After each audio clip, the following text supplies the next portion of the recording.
9. Absolution. We have an account from early Massachusetts colonial history which is revelatory of Puritan life. In 1650, a young man, Samuel Terry of Springfield, caused no small problem to the local church. During the sermon, he remained outside and masturbated. He was detected, and his punishment was several lashes on his back. 11 years later, in 1661, Samuel Terry was in trouble again. 5 months after his marriage, his bride gave birth to a mature child, their first. Obviously, Samuel Terry and his bride had been guilty of premarital sexual intercourse. Terry and 8 other men were fined for their part in an, quote, immodest and beastly, end quote, play. Somewhat later, Samuel Terry, a respected member of the community, served as town constable and was entrusted with the custody of an infant by the court. As John D'Amelio and Estelle B. Freeman conclude, quote, in short, as long as he accepted punishment for his transgression, Samuel Terry remained a citizen in good standing, end quote. There was close supervision over all members of society, but there was also forgiveness and restoration. Confession, repentance, and restitution, as required, were important in both church and state, and they freed a man from his past. A familiar image from fiction, film, and television is of a town prostitute being harshly treated by the churchwomen and pastors in 19th century America. History is so full of multiform examples that it would be rash to say that such things did not happen. However, in very many communities, organizations existed to try to save the prostitutes, and many churchwomen found their calling in helping such women. These, quote, good women, end quotes, of a community often indicted the double standard and defended any young woman trying to extricate herself from prostitution. Too many ideas of the past in this respect owe their existence to Nathaniel Hawthorne's Scarlet Letter. But Hawthorne represented and echoed the world of early Unitarianism and its moralism. Moralism had been substituted for theology, and Emersonian transcendentalism carried this further. Humanistic, non-biblical moralism replaced theology. In the latter years of the 20th century, this moralism outdoes anything found in ancient theological controversies. This new moralism concentrates on things like race and environmentalism. Eurocentrism is a new form of racism, according to these people. Sexism is another new quote-unquote sin. A brilliant student at a major Eastern college was threatened with expulsion for referring to God as He. The school was too enlightened to permit such sexism.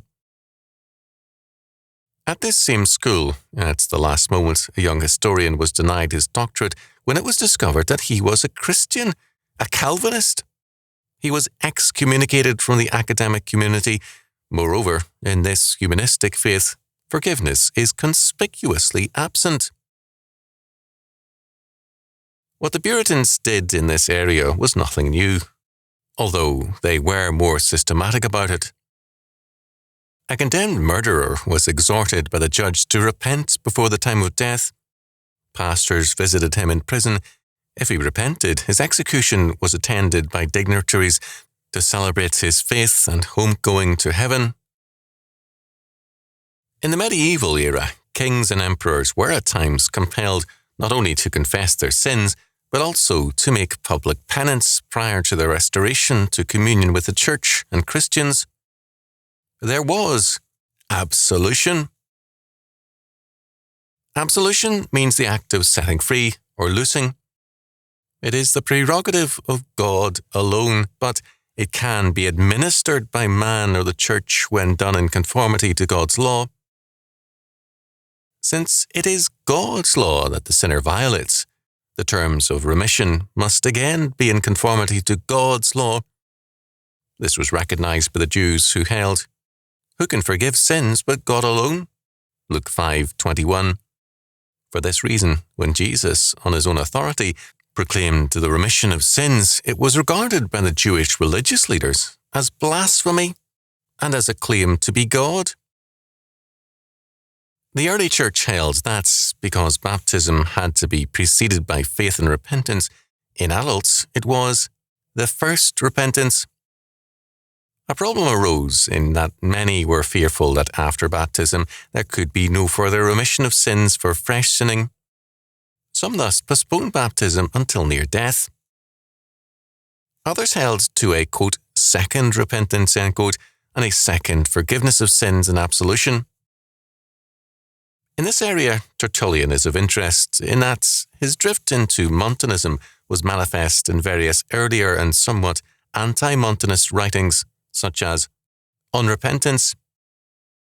In this study, Tertullian wrote on this second repentance in these words, quote, "The narrower, then, the sphere of action of this second and only remaining repentance, the more laborious is its probation.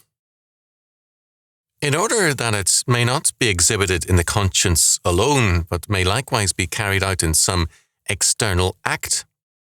This act, which is more usually expressed and commonly spoken of under a Greek name, is exmologesis, utter confession, whereby we confess our sins to the Lord, not indeed as if he were ignorant of them, but inasmuch as by confession satisfaction is settled, of confession repentance is born, by repentance God is appeased, and thus exmologesis is a discipline for man's prostration and humiliation, also to the very dress and food. It commands the penitent to lie in sackcloth and ashes, to cover his body in mourning, to lay his spirit low in sorrows, to exchange for severe treatment the sins which he has committed. Moreover, to know no food and drink but such as is plain, not for the stomach's sake, to wit, but the soul's, for the most part, however, to feed prayers on fastings, to groan, to weep and roar unto the Lord your God, to roll before the feet of the presbyters and kneel to God's dear ones, to enjoin on supplication before God. All this exmologesis does that it may enhance repentance, may honour God by its fear of the incurred danger, may by itself, pronouncing against the sinner, stand in the stead of God's indignation, and by temporal mortification of will, not say frustrate, but discharge eternal punishments. Therefore, while it abases the man, it raises him, while it covers him with squalor, it renders him more clean, while it accuses, it excuses, while it condemns, it absolves. The less quarter you give yourself, the more, believe me, will God give you." End quote. Tertullian, a man of remarkable abilities, had a gift also of being repulsive at times, as this passage indicates. In his Montanist writing, he repudiated On Repentance. All the same, On Repentance is in line with his Montanism.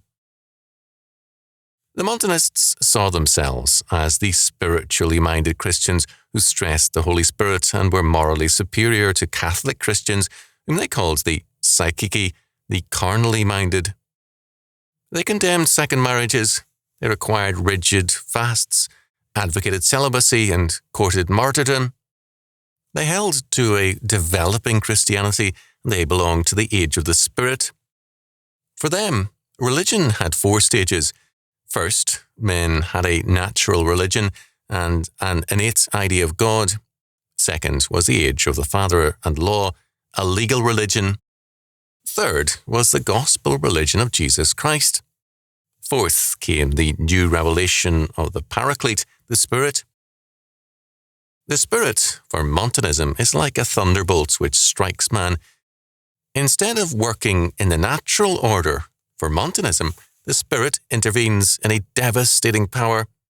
Hence, a spiritual condition is manifested in abnormal actions which are seen as supernatural and supranormal. The consequences of Tertullian's view, which has never entirely left the Church, were very great. In the Catholic view, repentance meant a changed life, a reversal of direction. It meant breaking with sin. In his pre-Montanist stage, Tertullian saw repentance as self-debasement, rolling around in the ground before presbyters, fasting, making oneself repulsive in appearance, and so on. Later, Tertullian denied the, quote, second repentance, end quote, but the same kind of supposedly spiritual manifestation continued in other forms. The medieval church had other like groups such as the Flagellants, who saw repentance for sins in abnormal activities rather than a changed life and direction. In the early 1800s, American revivalism sometimes saw those under conviction falling to the floor to go into the jerks and other activities. Such thinking falsified the doctrines of salvation and of sanctification. The emphasis was on the experiential manifestation in man rather than in the simple requirement of our Lord. A good tree bears good fruit, a bad tree bad fruit. Wherefore, by their fruits ye shall know them. Matthew 7:15-20. From obedience to God in faith, this emphasis by Tertullian shifted matters to man's ability to manifest frenetic patterns of behaviour.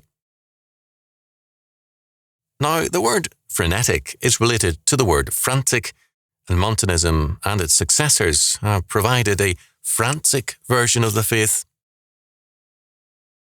What happens in this perspective if a man sins? The Montanists did not deny that God could forgive adultery and apostasy, but no amount of repentance could lead to restoration this side of the grave. Such thinking led to the concepts of purgatory and to a departure from the doctrine of God's sovereign grace and mercy. Montanism has had many heirs: Novatianism, Donatism and some elements in Anabaptism, Puritanism, Pietism, Irvingism, and the Camisards, according to McClintock and Strong. It is closely allied to perfectionism. Its emphasis is on what man does, not on God's sovereign grace. Thus, for all its emphasis on its superiority, Montanism was closer to Greco-Roman paganism than to Christianity. Whenever the focus is on man, forgiveness and absolution suffer. Man can forgive cheaply, simply saying, "I forgive you," or he can refuse to forgive at all. What man forgives today, he can resent tomorrow. There is no true absolution. As a result, there is no true deliverance from the past. A Samuel Terry can get ahead in the 20th century only by concealing his past. At the same time, certain sins gain toleration because the people at large refuse to take them seriously. Homosexuals in Congress have not suffered as have other congressional sinners, past and present. But toleration is not absolution. People tolerate all kinds of things, but this toleration cleanses nothing. The loss of absolution in the modern world has gone hand in hand with losses of freedom. It has led to a bondage to the past.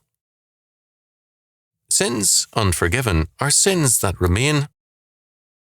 And who can forgive sins, save God only?